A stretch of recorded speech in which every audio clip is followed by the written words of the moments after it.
जी, अस्सलाम वालेकुम। अस्सलाम वालेकुम। जी, वालेकुम सलाम। डॉक्टर साहब, मैं नाहिद अब्बास बात कर रही नाहिद अब्बास जी, फरमाएं। हूँ। मैं यूएसए से बात कर रही हूँ। नाहिद अब्बास, परेशान हो जाती हूँ कि सेशन खत्म नहीं हो जाए। शायद आपके लिए इस वक्त सेशन अचानक शुरू होने लगी है, फरमाएं। डॉक्टर साहब, मुझे बस ये शेयर करना है अपनी स्टोरी। मैंने पहले भी शेयर की थी। शेयर करना है। 2021 में मैं पाकिस्तान भी आई थी।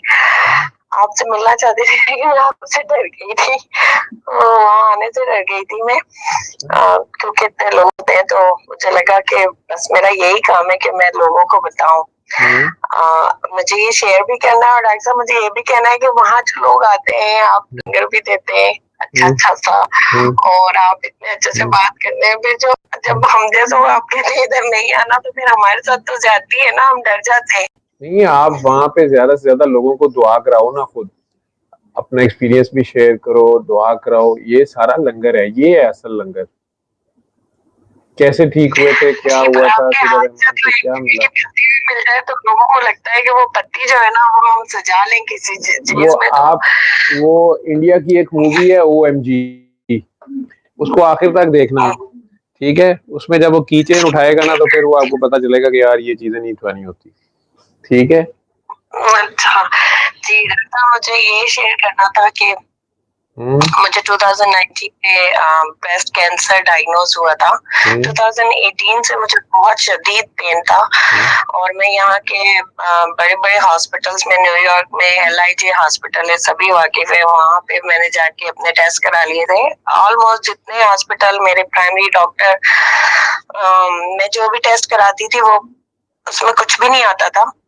और एक लूपस टेस्ट होता है, या जो बॉडी का ही कहते हैं कि वो, अभी मैं नाम भूल गई हूँ। वो जितने भी टेस्ट है वो मेरे कराते थे। रोमाटोलॉजिस्ट के पास भेज दिया था। और क्या कहते हैं, हड्डियों के डॉक्टर के पास मुझे भेजते थे। मेरे बैक पेन होता था, और मेरा यहाँ पे सलाम था बहुत अच्छा, माशाल्लाह रनिंग था। तो सब समझते थे कि मेरा काम ऐसा है। यहाँ के डॉक्टर सबसे पहले काम ही पूछते हैं, आपकी जॉब क्या है। तो कहते थे आप 10 आवर्स काम करती हैं, तो खड़ी रहती हैं, तो इस वजह से आपको ये पेन है। और बस वो मुझे भेज देते थे। मेरी रिब में पेन होने लग गया, और इतना शदीद हुआ। इधर बैठ जाओ आगे। जी, मुझे ऐसा लगता था मेरी रिब में जैसे चिड़िया थोड़ा थोड़ा सांस लेती है। मैं अक्सर अपने हस्बैंड को बोलती थी, ऐसे लगता है यहाँ पे कुछ अलाइव चीज है, जैसे कभी जख्म है और वो मूव हो जाता है, कभी थोड़ा इधर, कभी थोड़ा, कैसा दर्द है ये।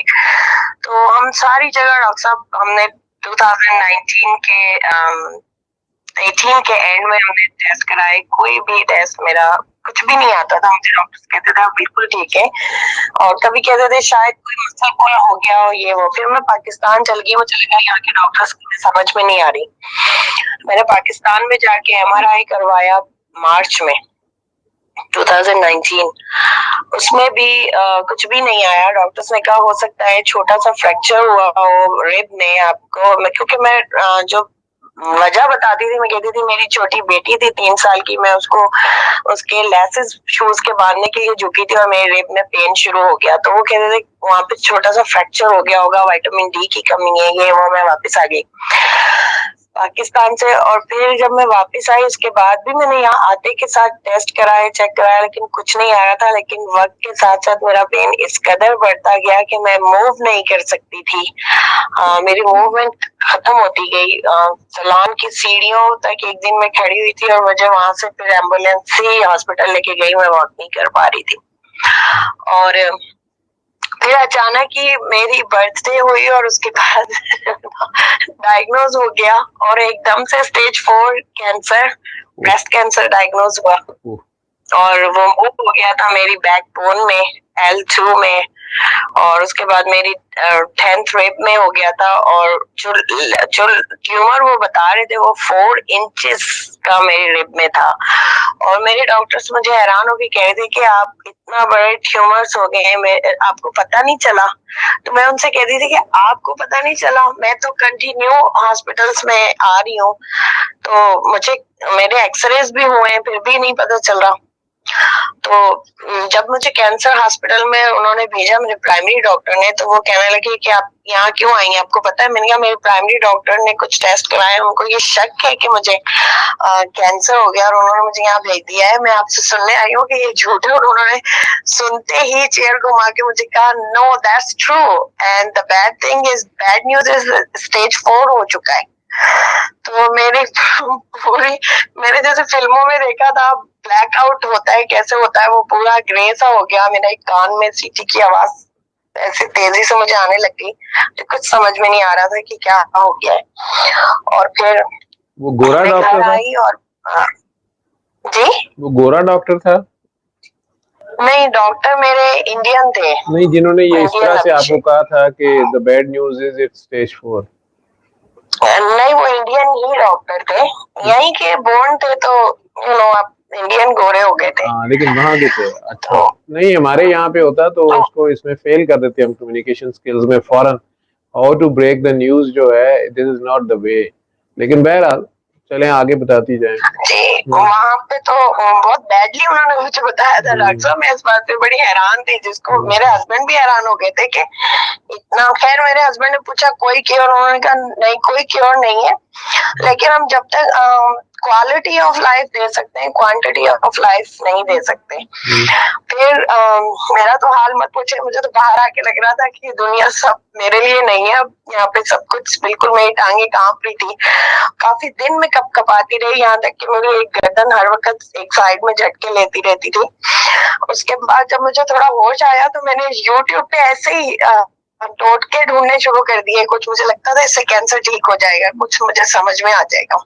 और मैंने पहली बार आपकी वीडियो देखी, वो एक सेमिनार की थी, जो बार बार मेरे यूट्यूब पे आ रही थी, लेकिन मैं उसे हटा देती थी क्योंकि वो 2 आवर्स की थी और मुझे उस पर इतना वो फोकस नहीं कर रही थी।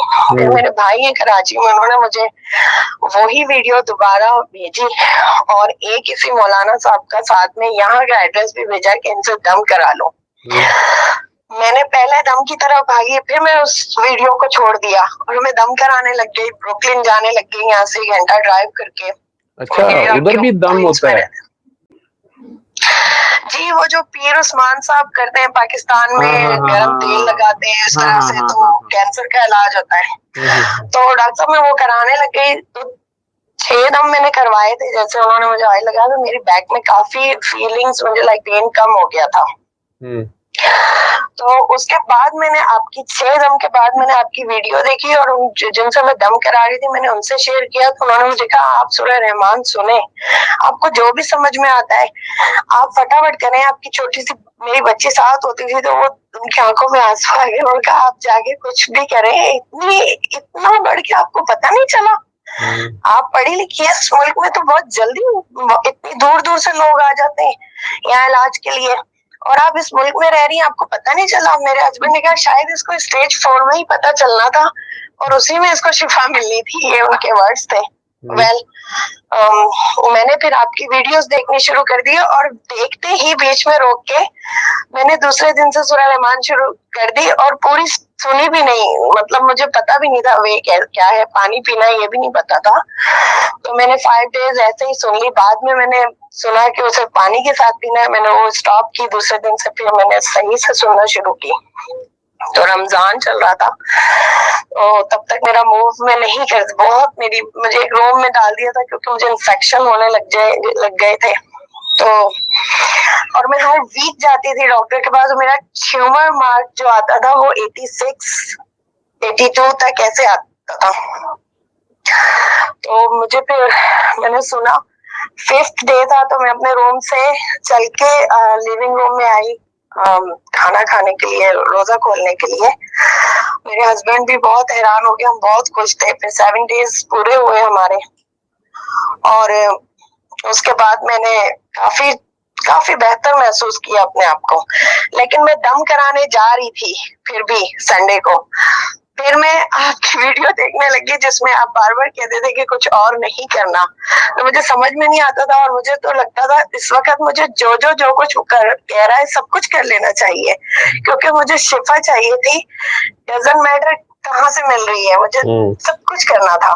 तो मुझे कोई कहता था सूरह यासीन इतनी दफा पढ़ो, तो मैं सारी दुनिया छोड़ के एक मुसल्ला संभाल लिया था। मुझे ये भी पता नहीं होता था मेरी वो 3-4 साल की बच्ची क्या खा रही है नहीं खा रही है, मुझे बस शिफा चाहिए होती थी। और हर वक्त मैं अल्लाह से इतना रो रो के दुआएं मांगती थी कि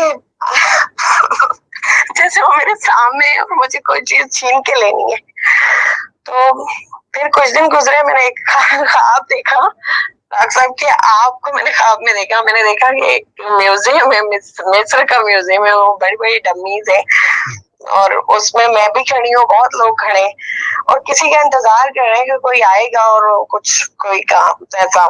तो मैं भी उनमें खड़ी हुई हूँ और फिर आप आते हैं और आपके हाथ में एक गोल्ड का ब्रेसलेट है ब्रेसलेट है, आप किसी को पहनाना चाहते हैं और अचानक आप मेरी तरफ बढ़ते हैं और मैं बहुत खुश हो जाती हूँ और आप वो ब्रेसलेट मेरी स्लीव थोड़ा पीछे करके मुझे पहनाने लगते हैं। तो एकदम से मेरे हाथ में एक ब्रेसलेट है जिसका रंग बहुत फेड है और वो बहुत पुराना है और वो नकली सा है जिसे मैं उतारना भूल गई हूँ, टूटा फूटा सा मैंने लपेटा हुआ है। आप अचानक से अपना वो सोने का ब्रेसलेट बहुत चमक रहा है हटाते हुए कहते हैं कि तुम्हारे पास तो ऑलरेडी एक खसम है। जो मेरे लिए ख्वाब में ये बात अजीब सी थी और आप हट जाते हैं, मैं बहुत रोने लग जाती हूँ।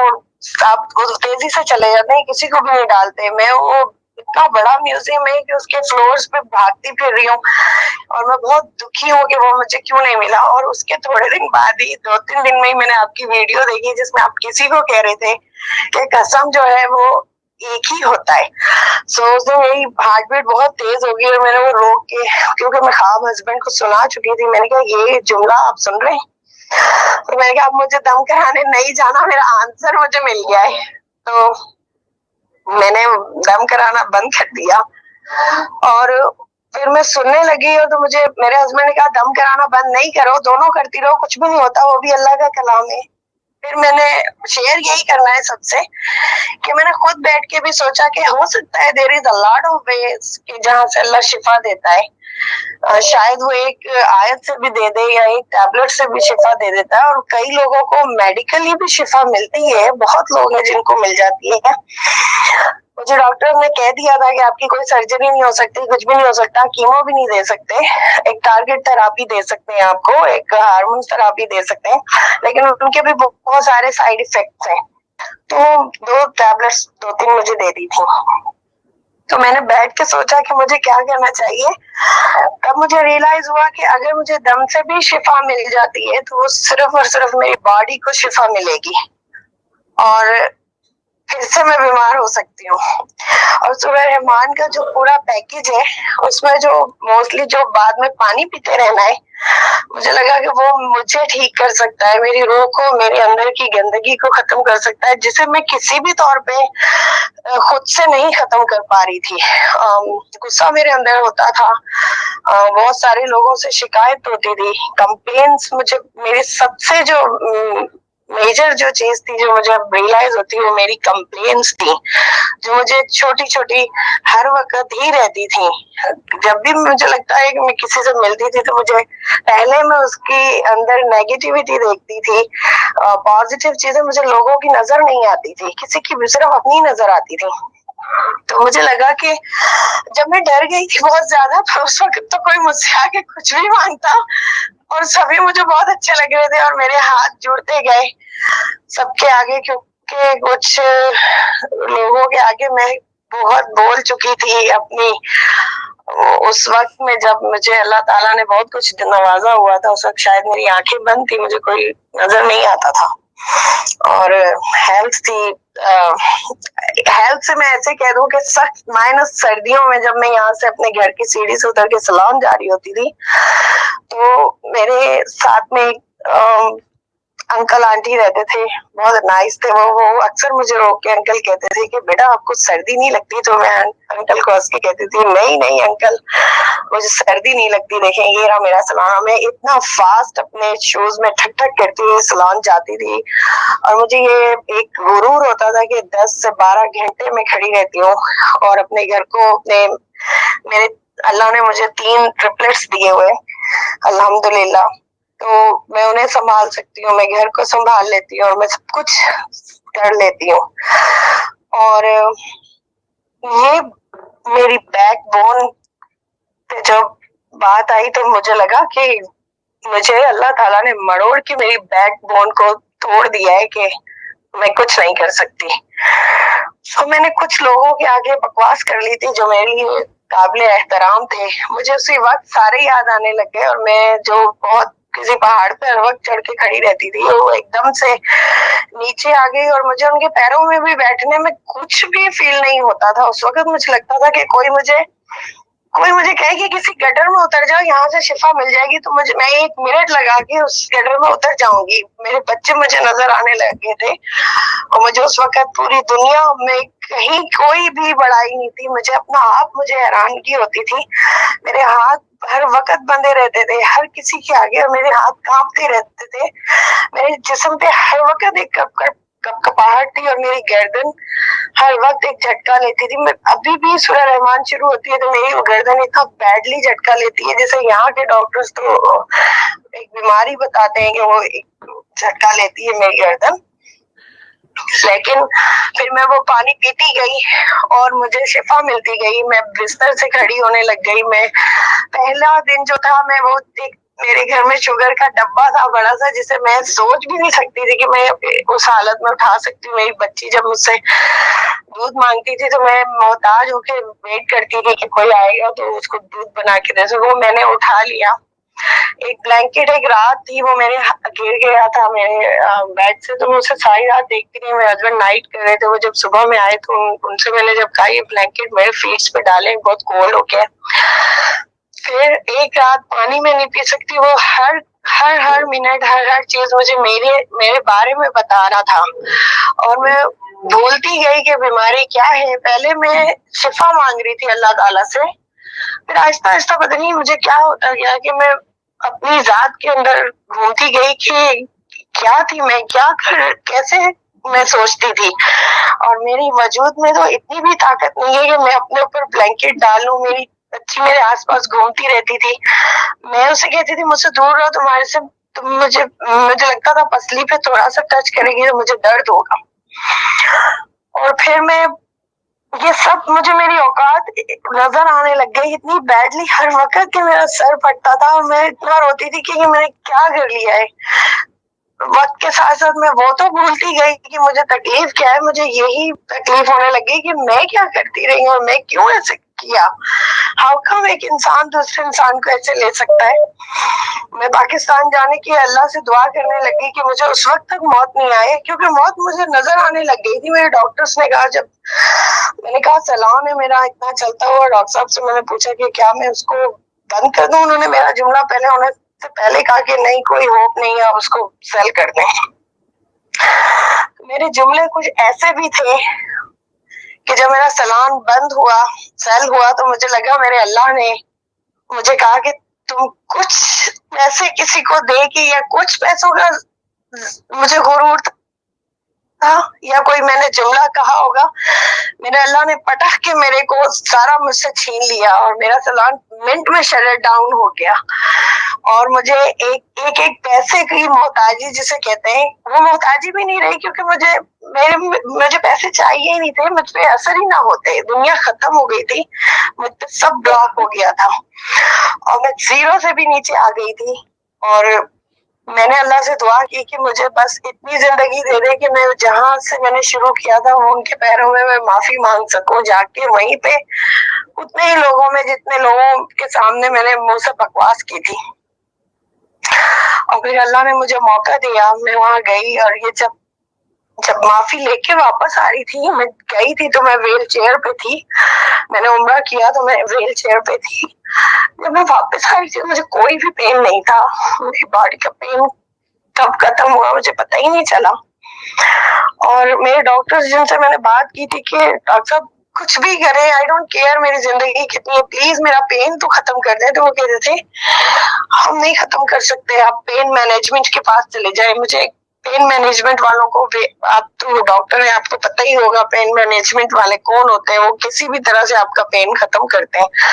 और उन्होंने भी मुझे 2-3 इंजेक्शन लगा के कहा ये फाइनल हमारे पास है, इससे ज्यादा हमने किया तो आपका लीवर खत्म हो जाएगा। और उससे मुझे सिर्फ, उन्होंने जब पूछा 1 to 10 कितना फर्क पड़ा है, तो मैं बोला only 3। They said we don't have anything else. So अब लाइफ चाहिए तो फिर ये बर्दाश्त करना पड़ेगा। और मुझे उस वक्त लगा, उससे पहले मुझे कभी भी फील नहीं हुआ था कि डॉक्टर्स के पास पेन का इलाज नहीं है। मुझे लगता था पेन तो हर वक्त कोई भी डॉक्टर ठीक कर सकता है, कोई भी पेन किलर ठीक कर देता है।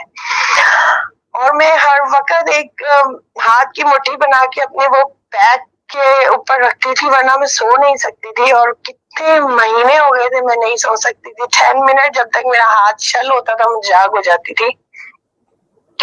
फिर मैंने जब सूरह रहमान सुनी थी तो मैं सो गई थी, कई घंटों सो गई थी। मैंने सवाल भी लिखा था यूट्यूब पे कि क्या ये सही है कि नींद आ जाए, तब मुझे आपका जवाब आया था कि आपको सुकून मिला होगा बॉडी को, आप सो जाया करें, कोई बात नहीं। जब मैं पाकिस्तान से वापस आई तो मुझे पेन खत्म हो गया। और फिर मैं जब, अभी मेरे हस्बैंड की डेथ हो गई है, तो मैं जब हॉस्पिटल गई, मैंने डॉक्टर से कहा कि डॉक्टर साहब मेरे हस्बैंड की डेथ हो गई है और मैं जॉब के लिए परेशान। तो वो कहने लगे आप अपना सलाम तो है आपका। मैंने कहा आपने तो मुझे कहा था उसे सेल करते 2019 में। एंड ही सेड लाइक, ओ आपने सेल कर दिया था? I said like yes doctor साहब, आपने मुझे कहा था। एंड ही वाज लाइक नहीं तो आप दूसरा खोल ले। तो मैंने तुमसे नहीं पूछा इस बार कि दूसरा खोलूं, इतना टाइम है। आई वाज लाइक मेरी बॉडी मुझे क्या कह रही है, I just have to listen that, कि मेरी बॉडी मुझे कहीं पेन नहीं है।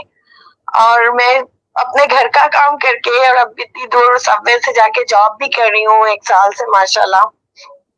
और मैं कभी कभी हैरान हो जाती हूँ कि मेरे साथ वाले जब टायर्ड हो जाते हैं तो वो मुझसे पूछते हैं आपकी बैक में ट्यूमर है, आपको पेन नहीं हो रहा? तो मैं कहती हूँ नहीं मुझे पेन नहीं हो रहा। अभी जब से ऐसा मैंने सुनी है सूरह रहमान, आज तक दोबारा मैंने पेन किलर नहीं खाया। हाँ मैं अपना वो टारगेट थेरेपी लेती हूँ। कई लोग मुझसे पूछते हैं कि क्या सूरह रहमान सुनने के बाद फिर आप मेडिसिन क्यों ले रही हैं? तो मैंने पाकिस्तान 1 साल रही, उनको मैं बताना चाहती हूँ कि 1 साल मेरे पास वहाँ मेडिसिन नहीं थी। जबकि मेरे यहाँ पे एक छोटी सी ओवरीज का जब ऑपरेशन डॉक्टर ने लिखा, मेरी गायनेकोलॉजिस्ट ने, तो मेरे ऑन्कोलॉजिस्ट ने मना कर दिया कि एक हफ्ता ये मेडिसिन नहीं रोक सकते हम, ये टारगेट थेरेपी और इसको किसी सूरत हम नहीं रोक सकते और ये सर्जरी बंद कर दें। और पाकिस्तान में क्योंकि मैं सिर्फ 2 मंथ के लिए गई थी और वहाँ हस्बैंड की डेथ के बाद मैं वहाँ स्टक हो गई थी, मेरे पास वहाँ कोई मेडिसिन नहीं थी। और मैं जब आ रही थी तो मैं बहुत डरी हुई थी कि पूरा साल मैंने नहीं खाई है, आई डोंट नो क्या हुआ होगा। और मेरा ट्यूमर मार्क जो था वो 27 आया था, जबकि डॉक्टर कहता था आप प्रे करो कि अंडर 40 रहे। और मेरे डॉक्टर मुझे कहने लगे कि आपने वहाँ मेडिसिन खाई थी ना? मैं जी जी, मेरी सिस्टर डॉक्टर थे, उन्होंने अरेंज कर दिया था। मैंने ये इसलिए कहा कि वो तो ये बात सुनते ही नहीं है ना, बिल्कुल नहीं सुनते। तो वो कहने लगे आप शुक्र करें अपनी सिस्टर का कि जिन्होंने आपको मेडिसिन का अरेंज करके दिया। देखें आपका ट्यूमर मार्कर 30 से भी नीचे आ गया है और ये आपकी सिस्टर की वजह से जिन्होंने आपको मेडिसिन अरेंज करके दी। तब मैंने उन्हें बताया कि नहीं डॉक्टर साहब मेरे पास तो मेडिसिन थी ही नहीं। तो इस लाइक व्हाट इज बुलशिट। मैंने कहा बुलशिट नहीं है, मैं आपको बता रही हूँ मैंने मेडिसिन नहीं खाई थी। एंड इसे लाइक अब मत छोड़ना। मैं जी जी अब नहीं छोड़ूंगी। तो मैं समझ गई कि रीजन क्या है। और पहले मुझे एवरी वीक जाना होता था, मुझे बहुत सारे शॉट्स भी लगते थे। और अब वो मुझे 2 मंथ के बाद बुलाते हैं और डॉक्टर अभिषेक जो है ही इज वेरी नाइस। वो मुझे देखते कहते हैं हाँ आपको कोई मसला है, कुछ चाहिए, कोई मेडिसिन? में कहती हूँ नहीं आप बस। वो कहते हैं ब्लड वर्क आपका गुड है, HB आपका सही है, व्हाइट सेल्स आपके सही है, वेरी नाइस वेरी गुड। तो अब 2 मंथ्स के बाद आप मुझसे मिलना।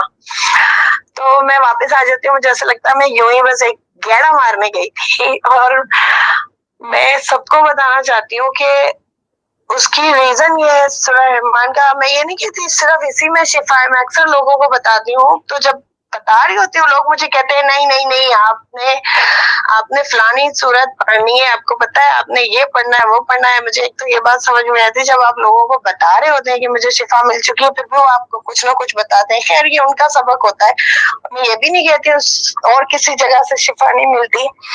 बट मेरा अपना एक्सपीरियंस ये है कि मुझे लगा इसमें जो बाद में पानी पीने की थेरेपी जिन्होंने भी रखी है वो ऐसा है कि बात तक चलता है। और एक बात और शेयर करूंगी कि किसी ने मुझसे पूछा आपकी रिपोर्ट्स बिल्कुल क्लियर है, तो मैंने कहा रिपोर्ट्स में तो उन्होंने मुझे रीमिशन में कहा है कि नहीं नहीं आपका कैंसर वापस आ सकता है, जस्ट आप रीमिशन में चली गई हैं, ये सैकड़ों में कोई एक जाता है रीमिशन में, तो आप चली गई हैं पर आपका कैंसर वापस आ सकता है। तो सब कहते हैं नहीं तो वो तो बिल्कुल खत्म नहीं हुआ। तो मैं अक्सर उन्हें कहती हूँ शायद ये मेरे जैसे लोगों के लिए ऐसे है जैसे बचपन में हमारी अम्मी एक माचिस में कीड़ा रख देती थी और वो कहती थी कि ये अगर तुम लोगों ने शैतानी की तो ये कीड़ा अभी मैं तुम्हारे ऊपर छोड़ दूंगी। तो मेरे जैसों के लिए अल्लाह ताला ने ये रखा होता है और रिपोर्ट्स में डर लगा रहता है और पानी पी पी के हम फिर। अब मेरा हाल ये है कि मैं किसी बच्चे को भी डांट लेती हूँ मेरी लेग्स कांपने लग जाती हैं और जब तक मैं माफी नहीं मांग लेती मुझे उस कीड़े का बहुत डर रहता है। और एक बात मुझे पूछती है डॉक्टर साहब मेरी बॉडी हर वक्त शेक करती रहती है, इतना डर मेरी अम्मी कहती है इतना भी नहीं डरना चाहिए तेरा तो हाथ तो चूहे जैसे ही हो गया है तेरा हाल, इतना भी नहीं डरना चाहिए, तो अपनी असल में रहो, ऐसे क्यों हो जाती। लेकिन मुझे बहुत ज्यादा डर लगने लग गया। वो इसलिए लग गया शायद वो जो पहली दफा मुझे पता चला था वो बहुत बड़ा धमाका था, वो पूरा ब्लैकआउट हो गया था, मेरी जो शिवरिंग शुरू हुई थी वो अब तक है।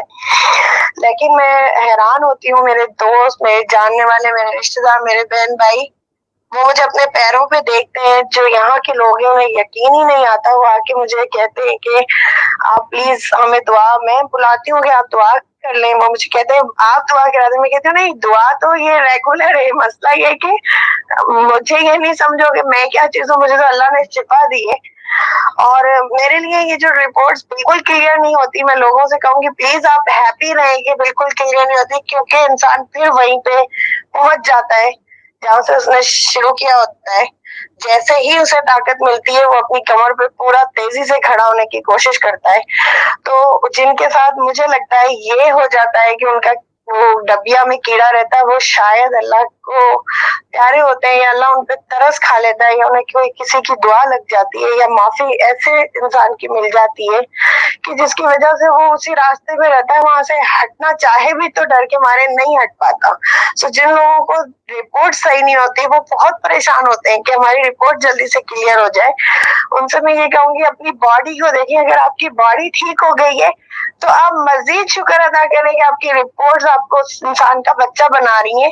वो एक डर अल्लाह ने आपके ऊपर रखा हुआ है तो वो खुद आपकी मदद कर रहा है आपको सही चलने के लिए। तो फिर आप नॉर्मल रहे और खुश हो और अपनी जो जिंदगी मिल गई है उसको आराम से गुजारे और एंजॉय करें लाइफ को। मुझे मैं यही कहती हूँ, अब मैं वर्क करती हूँ तो उन्हें भी कोई किसी को मुझे देख के नहीं लगता है कि मुझे कोई प्रॉब्लम है, अल्हम्दुलिल्लाह।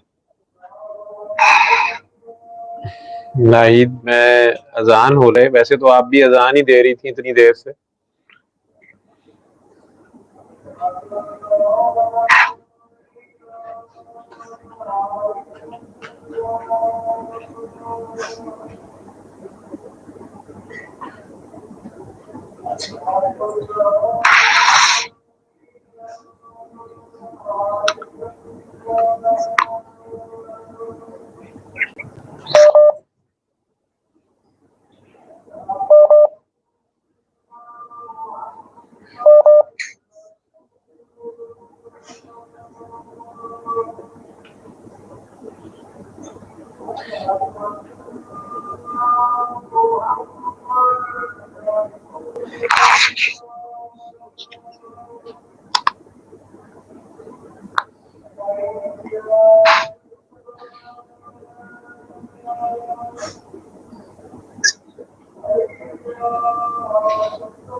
नाहीद अब्बास नाम बताया ना काकी जी आपने?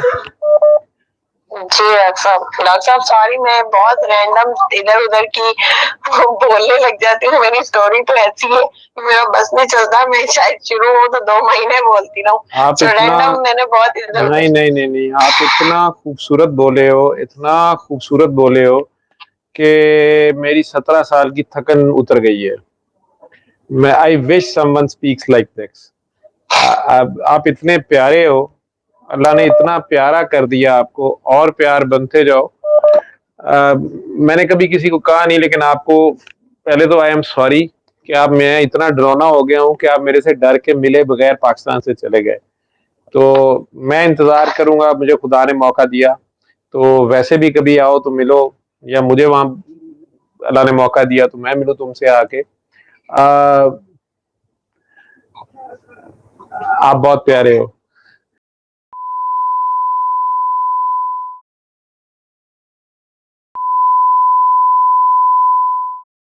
Person of my life. तो जो तुमने बोला है, तो आपने हक अदा कर दिया है, और जिस तरह से आपने अपना गिरेबान पकड़ा है, और कैंसर, मेरे मुशाहिदे में ये आया है कि जिस वक्त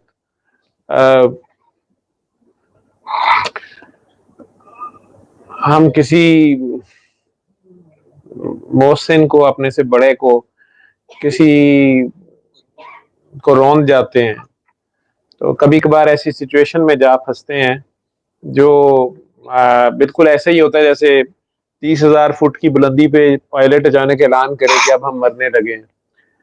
तो जो हाल होता है मुसाफिरों का वहां पे, जितनी जल्दी से खुदा याद आता है, और वो जो डॉक्टर जिस तरह उसने न्यूज़ ब्रेक की थी, मेरा ख्याल है कि वो खुदा ने उससे ब्रेक कराई, और अल्लाह ने आपको मौका दिया, ना सिर्फ यू टर्न का, तौबा का, और उसके बाद उसने इतना प्यारा आपको किया कि जितना ज्यादा आप अपना गिरेबान पकड़ते गए, और जितने फ्लो में आप कह रहे हो कि मैं तो आके पाँव में भी बैठी उनके, जिनसे, और मैंने अपने आप से पूछा कि नहीं तुझे हो क्या गया था, चंद पैसे और तुमने ऐसे जुबान चलाई, या एडमिट कर गए वो सारा कुछ।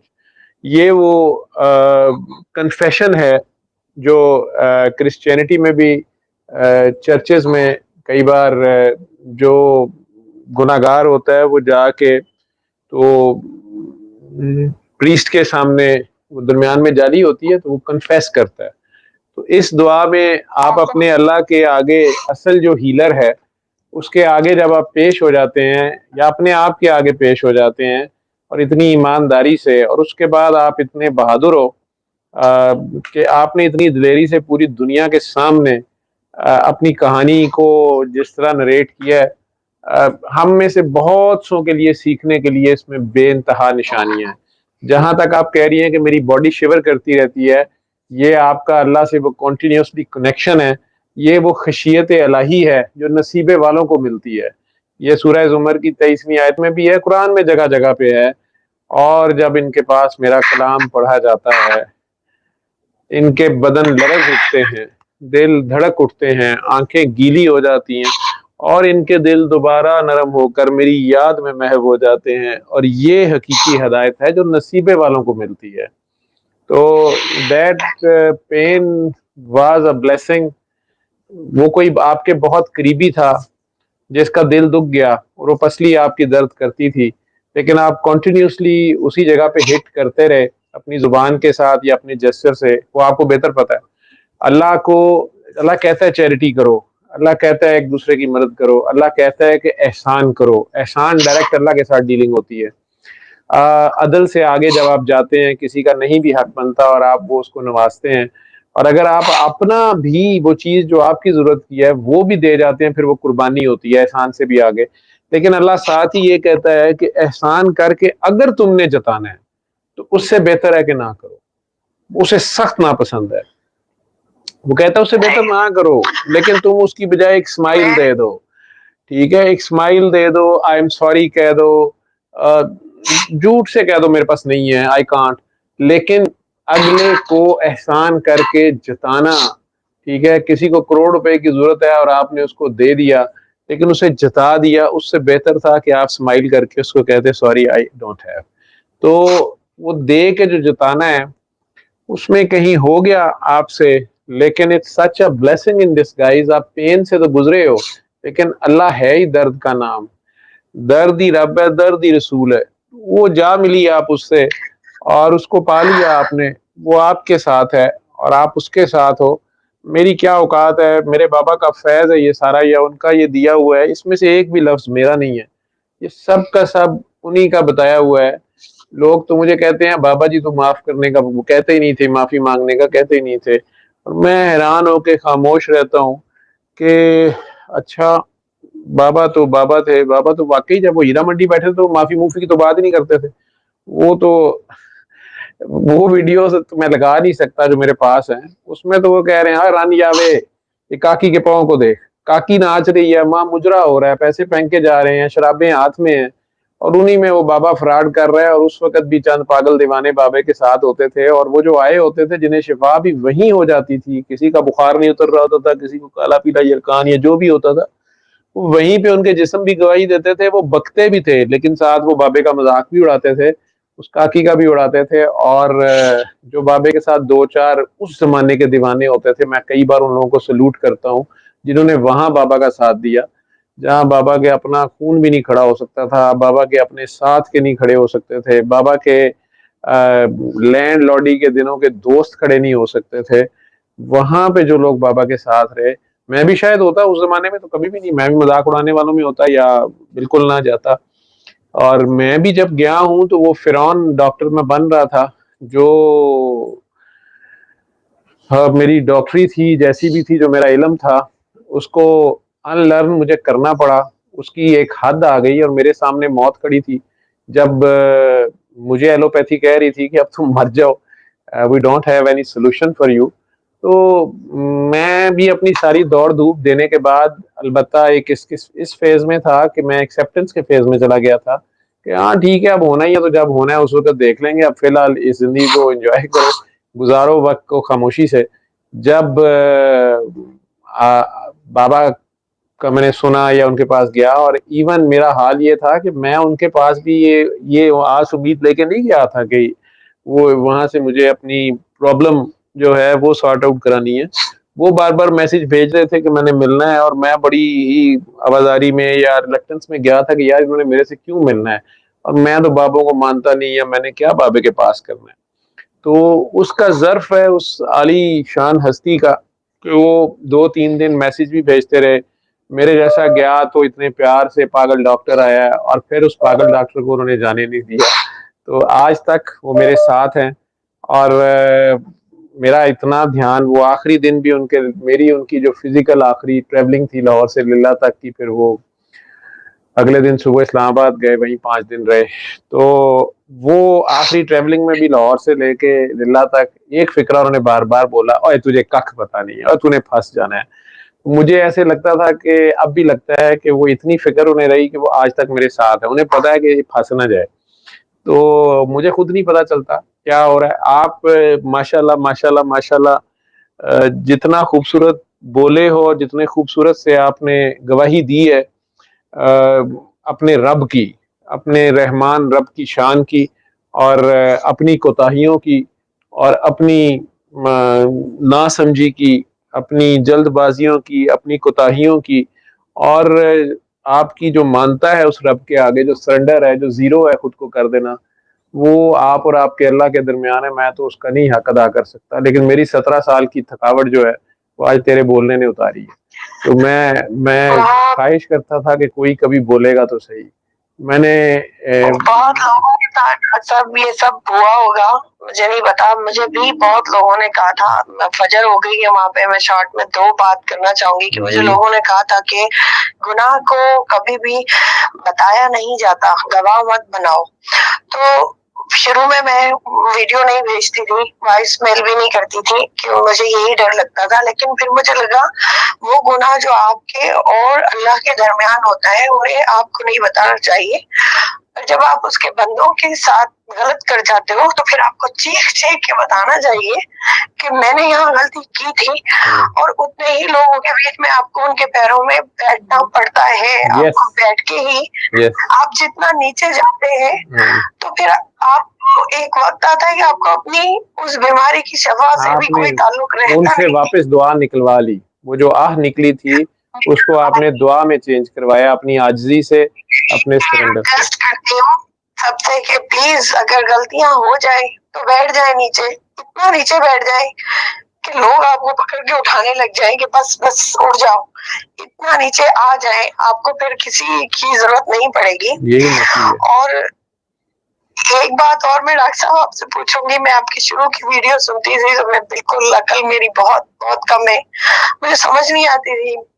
मैं गानों को कान लगाती थी जो आप बताते थे तो मैं सोचती थी उनको कैसे ये सब पता चलता है, उनको क्या कैसे ये बातें आती हैं, इतनी खूबसूरत बातें हैं। तो मुझे बस ये भी आपसे पूछना है आपको ये सब कैसे आता है डॉक्टर साहब, हमें वो सब क्यों नहीं समझ में आता। हमें कोई भी जुमला यहाँ तक के कुरान भी सुन के समझ में नहीं आता, फिर आपको गाने कैसे समझ आ जाते हैं और आपको हर चीज में ये सब कैसे आ जाता है। ये सवाल मैं हर वक्त आपसे करना चाहती हूँ। मुझे पता है आपका मकाम अल्लाह ने बहुत ऊंचा किया हुआ है। अब यहाँ से ज्यादती कर रही हो, यहाँ से ज्यादती कर रही हो। मेरा मुकाम के नाम कोई नहीं है, तेरी मेहरबानी। मेरे अंदर ये सवाल बहुत आता है क्योंकि जब भी आप ऐसी बात करते हैं या मेरी हालत बहुत अजीब सी हो जाती है और मेरा बस नहीं चलता, मैं वहाँ भाग के आ जाऊँ और मैं अकेले में आपसे पूछूं ये कैसे आपको होता है। वो कुरान करीम की एक आयत है, मुझे बहुत तंग करती थी, सूरह रात में शायद है, लेकिन फिर और भी थी, काफी जगह पे है। तो वो एक आयत है, हर शय मेरी ही तस्बीह बयान कर रही है, आई थिंक सूरह हदीद में भी है। तो 2-3-4 जगह पे शायद है, मुख्तलिफ जगह पे है। मैंने इतना कुरान तो नहीं पढ़ा बगौर, लेकिन नजर कभी कभार पड़ जाती है। तो उसमें वो कहता है हर शय मेरी ही तस्बीह बयान कर रही है, ठीक है। और वो मेरे साथ एक साहब होते हैं, शहबाज अली शाह साहब, जो कुत्तों को रोटी डाल रहे होते हैं, बड़ा मशहूर बात वो करते हैं, खा लिया तो गंदगी, खिला दिया तो बंदगी, जो दे गया वो ले गया, जो जोड़ गया वो छोड़ गया, या माफ किया तो बंदगी, शायद वो अपने को बोलते रहते हैं। उनको अल्लाह ताला उनका खास उन पे करम है, अल्लाह का सैयद बादशाह है। तो ये वो एक बात कहते होते हैं कि कोई भी चीज इवन गिरती भी है ना, या कायनात में दो चीजें टकराती है ना, तो वो अल्लाह की आवाज देती है। तो कई लोग कहते हैं कि नहीं जी जाने दें, ये अपनी अपनी सोच है। कोई कहता है कि तीतर जो है वो अल्लाह कहता है, और जो नॉन मुस्लिम है वो कहता है कि ईश्वर कहता है, कोई कहता है फलां कहता है। तो ये आपकी अपनी अपनी बात है। तो वो जो भी कहता है, कहता उस एक ही की बात है, ठीक है। और मैंने सिर्फ इस एक आयत पे वो मैं कई बार सोचता हूँ, मुझे ये चीज डॉक्टर बनते हुए जब मैंने इंसान की बॉडी को जितना भी पढ़ा देखा, मुझे उसकी सनाई जो है, उसकी जो केयर है हमारे लिए। मैंने कहा ना कि मैंने 14 साल की उम्र में ये वालिद साहब के जाने के बाद एक फिक्रा उनका होता था कि अल्लाह कभी गलत नहीं करता, और कभी ये मत सोचना। इसी तरह छोटा सा था, 5वीं 6वीं 7वीं में होऊंगा, नाखून ज्यादा काट लिए थे क्योंकि टीचर से मार पड़ी थी कि नाखून क्यों नहीं काटे हुए। आज भी सुबह से सोच रहा था, फिर भूल गया। तो उन्होंने डंडे मारे थे। वैसे तो मुझे पढ़ते नहीं थे, मैं कुछ शरारती बच्चा नहीं था क्लास में उस वक्त, बड़ा बीबा बच्चा होता था। तो घर में अब्बा जी होते थे बड़े डांटे, तो वो डर के होमवर्क भी पूरा, हर चीज पूरी, कि भाई घर शिकायत आई तो वालिद साहब तो बहुत ही सख्त थे। और उधर से स्कूल में तो उन्हें टीचर साहब को मौका मिल गया 6-7 साल में, पहली बार मेरे नाखून शायद बड़े हुए थे, उन्होंने खूब जोर जोर से लगाई। तो अगले दिन ही कोई टेस्ट था या पेपर था शायद केमिस्ट्री का, तो वो मुझे पेपर, नाखून मैंने नीचे तक काटे थे बहुत डीप, मेरे से पेन से लिखा नहीं जा रहा था। तो मुझे समझ ना आए कि मेरी उंगली और अंगूठा क्यों दर्द कर रहा है। थोड़ी देर बाद मैंने रियलाइज किया कि ये नाखून जो पीछे तक मैंने काट दिया है उसकी वजह से अब ये सॉफ्ट जो गोश्त है वो पेन दबा के पकड़ने से वो दुख रहा है, तो ये नाखून इतना नीचे तक नहीं काटना था। मैं जो उससे पहले एक दिन से मुझे अल्लाह पे गुस्सा था कि ये नाखून मर्दों को क्यों दिए हुए हैं, औरतों ने तो मारने होते हैं, बहन हमारे से लड़ते हुए बेचारी वही मारती थी हमें। तो ये तो चुटकियां काटने के लिए या नाखून मारने के लिए या लड़कियों के होते हैं, उन्होंने क्यूटेक्स लगानी होती है, तो हमें क्यों दिए हुए हैं, हमें हमें काटने पड़ते हैं और मार खानी पड़ती है। तो अल्लाह मियाँ की पहली चुम्मी मैंने उस वक्त वहाँ केमिस्ट्री में बैठे हुए अल्लाह मियाँ को पहली किस जो की थी उस पेपर को देते हुए, मैंने पेन तो नीचे रख दिया। तो मेरा अपने रब से जो कह लो कि एक पहचान थी कि यार तूने मेरा इतना ख्याल रखा हुआ है, तुझे पता था कि मुझे पेन से बड़ी देर लिखना पड़ेगा लंबा चौड़ा, तो तूने नाखून इसलिए बनाया हुआ है कि ये, क्योंकि मुझे अंदर सवाल था कि ये क्यों है नाखून। तो मेरा ख्याल है कि उसके बाद से कभी मैंने उसको क्यों नहीं किया। मुझे यही रहा कि वो जो भी कर रहा है ठीक करता है और बेहतरीन करता है, और बस वो है ना। तो ये आपके सवाल का कि ये गानों में कैसे आता है, सारा कुछ आता है। गाने में पता नहीं क्यों छोटे होते से सुनता था ये सारे। मेरी वालदा बड़े पुराने गाने कभी कभार एकदम से गाती हैं, हालांकि उनके घर ना टेप ना रेडियो, और अंग्रेज के दौर की मैं कल 5 क्लास पढ़ी हुई है, तो वो कहती हैं कि स्कूल हमारे गांव में मेला लगता था तो स्पीकर के ऊपर गाने लगते थे, लेकिन उन्हें उसमें टप्पे और बड़ी वो खास लफ्ज, उन्हें वो सूफियाना कलामी उन्हें पसंद भी है। कुछ एन मौके पे वो कोई बात और मुहावरा वो बोलती हैं बड़ा जबरदस्त। तो वो शायद पता नहीं, मैं 10th में था, अबू की डेथ के बाद तो मेरे खालू ने हमें टेप रिकॉर्डर ला के दी थी, तो मैंने गाने शाने गजलें ये सुननी शुरू की। सऊदीया से वो आए थे, लेकिन उर्दू की गजलें शजलें उनकी ट्रांसलेशन करता था, मेरी तशरीह बाकी लोग मेरा रजिस्टर लेके गायब कर देते थे या कॉपी करते थे, ये सारी चीजें थी। लेकिन जब ये आयत गुजरी कि हर शय मेरी तस्बीह बयान कर रही है, तो मैं बड़ा परेशान हो गया कि ये गाने भी कर रहे हैं, या ये सूरज भी अल्लाह की तस्बीह कर रहा है, या चांद भी। मुझे रातों को चांद सूरज को देख के होता था कि इसके अंदर कोई और भी चीज है। ये दिन को सूरज तो चलो लाइट देता है, तो ये रात को सिर्फ कुतुबी तारा अगर नॉर्थ दिखाने के लिए है, तो बाकी इतने सारे किस लिए हैं, तो इसमें कोई हिकमत है, ये ऐसे ही नहीं है। तो इन सारी चीजों के अंदर यानी नहीं बेकार कोई चीज कुदरत के कारखाने में। तो मुझे म्यूजिक का भी हो गया कि इसका मतलब है इधर भी तस्बीह तो उसकी हो रही होगी, वो हलाल हराम वाली बात अपनी जगह पे है, लेकिन मुझे फिर वो हर लिहाज से वही नजर आता है, वही देखता हूँ, उसी के रेफरेंस से देखता हूँ। बल्कि मैं जिस जिस बोंगियाना तरीके से, मैं आपको बता नहीं सकता कि मैं तो इंग्लिश मूवी हो फजूल तरीन सीन में भी मुझे वही नजर आता है, उसी की तस्बीह, उसी की तस्बीह जारी और सारी है। वो आप लोगों को समझ नहीं है, अगर आप लोगों पे वो चीज खुल जाए तो आप लोग चीखें मारना शुरू कर दो, या मेरा ख्याल है वो फिर जिंदगी गुजारना बड़ा मुश्किल हो जाएगा, एक दूसरे के साथ रहना, एक दूसरे को देखना खुल जाए सब पे, तो फिर कायनात दीवानों से भर जाए। बेहतर है तुमसे चलती रहे ये क्या है, राह गुजर, राहो रस्म, तो यूं ही अच्छा है, ऐसे ही है ना। तो वो जैसे है, पर्दे में रहने दो, पर्दा ना उठाओ, पर्दा जो खुल गया तो खुल जाएगा राज सारा। बात इतनी सी है कि बात है ही नहीं है। डॉक्टर साहब जी, और हम जैसे उसको नहीं समझ सकते। समझने की जरूरत क्या है साईं, समझ सकते ही क्या नहीं, बस यही समझ है कि हम नहीं समझ सकते, और वो समझाए ना तो हम क्या नहीं समझ सकते। जी, मेरा वाला ठप्पा लगा दिया है। जो जो भी मेरे बहन भाई हैं, जहाँ पे भी हैं जो कैंसर के पेशेंट है, मैं उनको ये मैसेज देना चाहती हूँ कि उन्हें ठप्पा लगाए, खुदा के लिए उसे बीमारी समझना छोड़ दें। मैं सबसे रिक्वेस्ट करती हूँ कि वो बीमारी नहीं है, वो एक मोहर है जो आपको लगी है, और वो लकीस्ट लोगों को लगती है। प्लीज टर्न कर जाए, उसको परखें और फिर उसमें अपने आप को सरेंडर कर दें, जीरो पे ले आए। जब आपके सारे मार्क जीरो हो जाएंगे तो आपका ट्यूमर मार्क भी जीरो पे आ जाएगा। और कभी किसी की मदद करते हैं हम तो एक चीज याद रखें कि रोए जमीन पे जो कुछ भी है वो कहता है कि सब मेरा है। तो हम सिर्फ एक डाकिये की तरह नहीं, कोई यहाँ पे यहाँ हमारे पास आ जाती है किसी और की डाक, हम उसे सिर्फ पकड़ा देते हैं।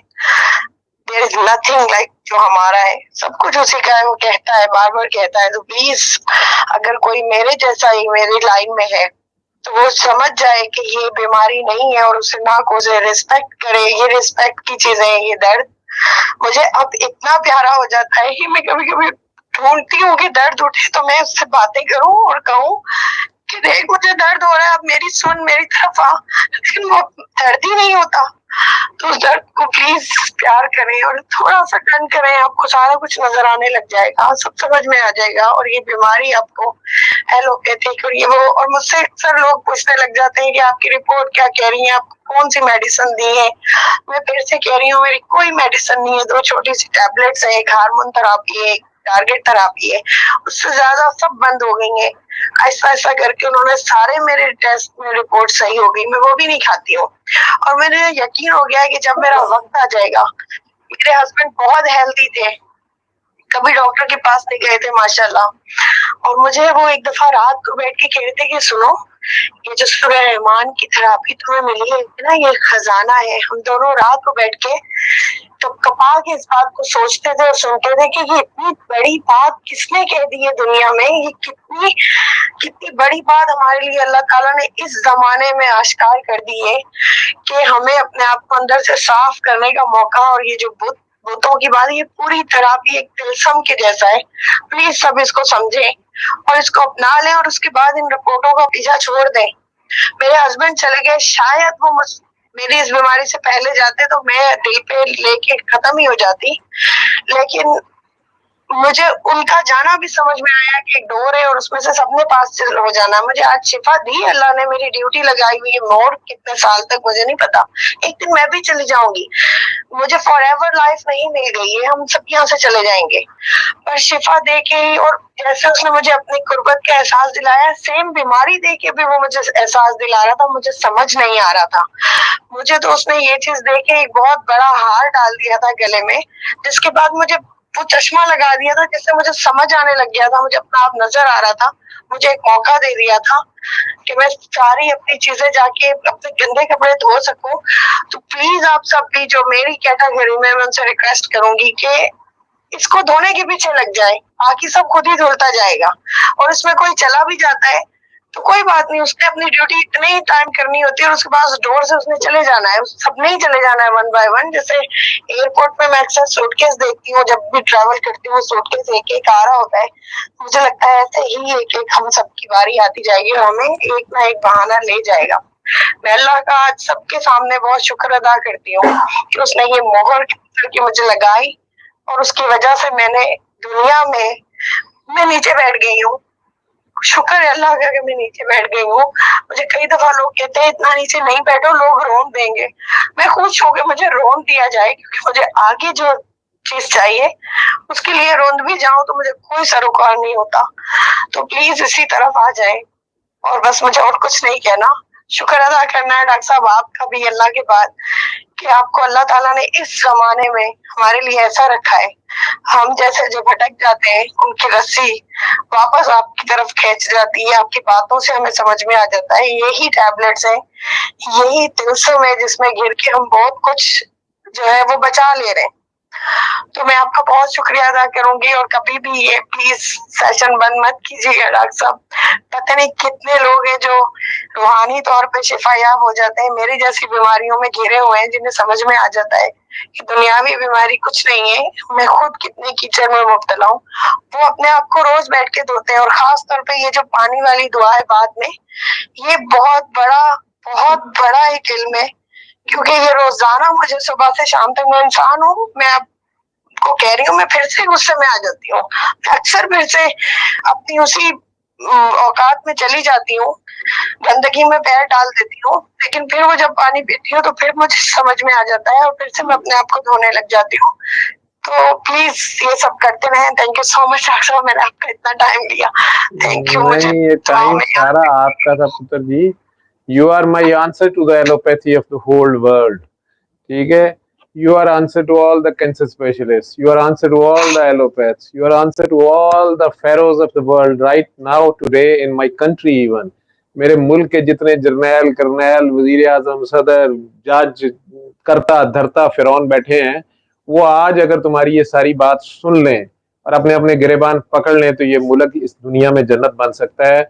हम इस वक्त वर्ज ऑफ कोलैप्स पे हैं और अपनी अपनी वजह से हैं और अपनी अपनी अनाओं के हाथों आए, और हम हक और सच को नहीं मान रहे, और हक इस वक्त जलाल में है और सिर्फ दरमियान में सरकार का एक जमाल, एक एक जरा सा जो है ना, एक एक फाइनल इशारा जो है, पता नहीं क्या से क्या कर देगा। तो जो मेरे मुल्क को असल कैंसर लगा हुआ है, अल्लाह हम सबको उससे शिफा दे, और तेरी आवाज से ही शायद इन लोगों के दिल पसीज जाएं, शायद इनके मुर्दा दिल जिंदा हो जाएं, शायद इनको अल्लाह याद आ जाए, क्योंकि उसको याद कराना आता है, वो फिर जब कराना चाहता है वो करा लेता है, ठीक है।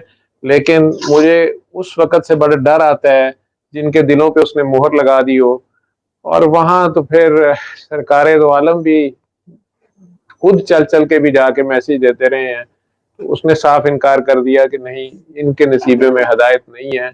मुझे अल्लाह से बड़ी उम्मीद है कि ये जो अमेरिका से आवाज आ रही है, और तू काकी जो है तूने पता नहीं मुझे कहां से कहां पहुंचा दिया है। आ, मेरा इसमें कोई मैं कमाल तो नहीं अब है, तक ये बोल मेरे भी नहीं बाबा सकती। ये मेरे बाबा का सारा का सारा मैसेज है। और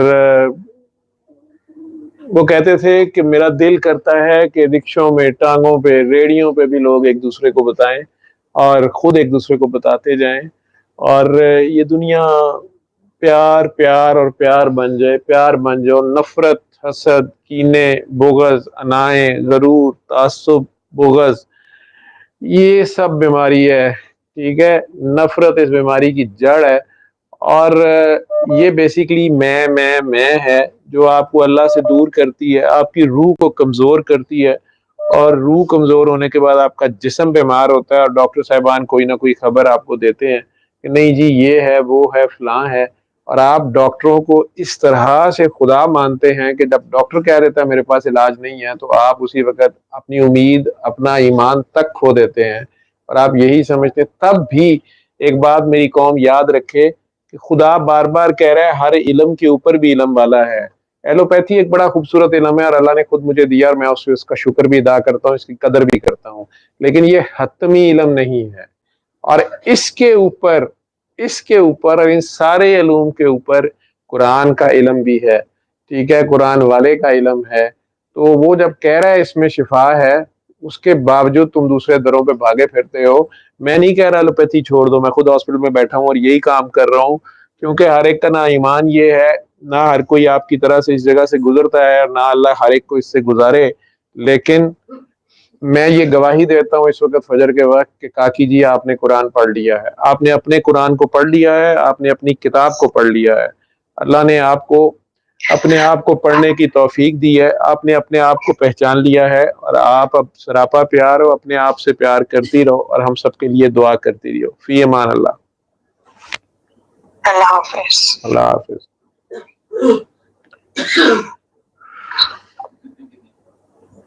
बस करें जी। अल्लाह आप सबका हामी और नासिर हो। आप सबकी कॉल्स नहीं ले सके, लेकिन मेरा ख्याल है ये काकी नईद अब्बास की जो कॉल है, जितनी भी कॉल है, इसमें हर चीज है। अगर मेरी कोई वीडियो भी आपने नहीं देखी, आप इसी की सारी कॉल ले लें, इसी में सब कुछ है, इसको एक एक लफ्ज में सब कुछ है। उसने हक अदा किया और अल्लाह ने उससे एक बहुत बड़ी ड्यूटी ले ली है।